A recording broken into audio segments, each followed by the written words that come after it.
ሶስቱ ማለት ነው። ሙስሊምም ኦርቶዶክስም ጴንጤዎቹም ቤተክርስቲያን ሲኬድ ይዘመራል፣ ይሰበካል፣ ይሰግዳል። ሁሉም ይሰገዳል አይደል? ቤተክርስቲያን ሲሄድ እንግዲህ ዘፈን የለም። እኔ ሳየው ሁሉም የየራሱ ሃይማኖት ላይ ትኩረት ፎከስ ያደርጋል።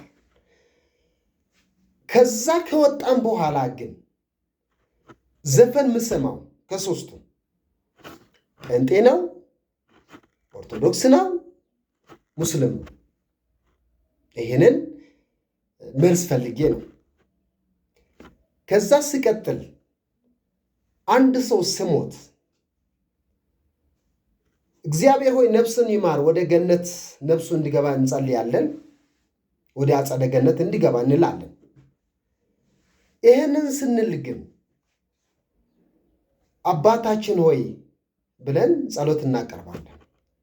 አንድ ሰው በየአይነት በልቶ ማህበራዊ በልቶ አገልግል በልቶ እንዴት አድርጎ ነው ወደ መንግስት ሰማያት ወደ አጸደ ገነት ወደ መንግስት ሰማያት የሚገባው?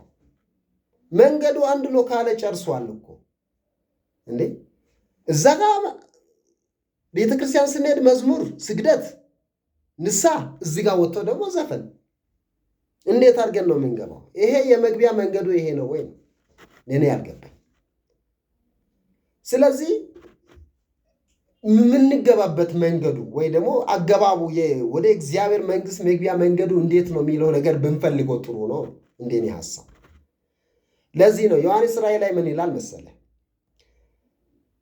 ልክ ወይ በራድ ወይ ትኩስ ወይ ቀዝቃዛ ስላልሆንክ ከአፍህ ልተፋ ነው ይላል። ከአፍህ ልተፋ ነው ካለ በኋላ ደግሞ ጢሞቴዎስ ሁለተኛ ጢሞቴዎስ 4:7 ላይ ሄዶ ስናይ ሐዋርያ ጳውሎስ ነው ይሄን የምናገረው።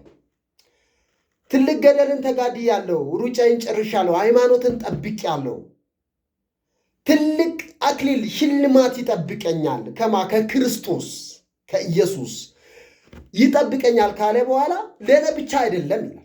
እንደኔ የመሰሉ ለእግዚአብሔር ቃል የምታዘዙ የምገዙላቸው ለእግዚአብሔር የምታዘዙ እነሱም ከእጁ ሽልማት እንቀበላለን፣ አክሊል እንወስዳለን።